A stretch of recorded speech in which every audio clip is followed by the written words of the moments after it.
Assalamualaikum warahmatullahi wabarakatuh. Perkenalkan, nama saya Ika Dewa Mahendra. Saya dari kelas MNJ 19 gabungan. Saya di sini akan menyelesaikan UTS dari mata kuliah Statistika Ekonomi 2. Saya di sini akan menjelaskan sedikit tentang populasi. Nah, populasi merupakan jumlah keseluruhan dari objek penelitian. Bisa juga didefinisikan sebagai jumlah keseluruhan dari satuan-satuan atau individu-individu yang karakteristiknya hendak diteliti. Satuan di dalam istilah ini mengacu pada unit analisis, bisa dalam bentuk orang-orang, benda-benda, lembaga-lembaga, institusi, dan lain sebagainya. Nah, jika pengertian populasi sudah dijelaskan di atas, lalu apa pengertian dari sampel? Sampel secara sederhana diartikan sebagai sebagian kecil dari objek penelitian yang dipilih oleh peneliti, sehingga dari keseluruhan objek penelitian yang disebut dengan istilah populasi kemudian diambil beberapa saja oleh yang diambil disebut sampel.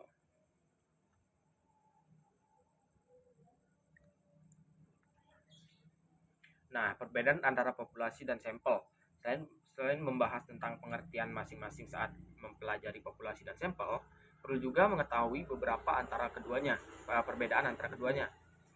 Mengingat antara populasi maupun sampel ini memang saling berhubungan dan bahkan membahas objek yang sama, yakni merupakan satu kesatuan dari objek penelitian, maka banyak yang memberi definisi yang sama. Nah, pengertian menggunakan sampel. Kegiatan penelitian pada dasarnya tidak selalu membutuhkan sampel, sebab penelitian bisa dilakukan survei dan mendapatkan data dari keseluruhan objek penelitian atau populasi.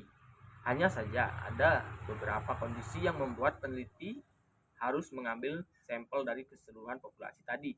Kondisi tersebut antara lain, kondisi yang pertama adalah karena ukuran dari populasi yang terlalu besar, misalnya dari jumlah masyarakat di sebuah desa yang dijadikan objek penelitian. Ini contoh dari analisis sampel dan populasi. Sampel dan populasi. Yang pertama itu penelitian dilakukan untuk mengetahui jumlah kambing dan sapi kurban di kota Semarang. Jumlahnya tentu sangat banyak, apalagi di kota Semarang sendiri.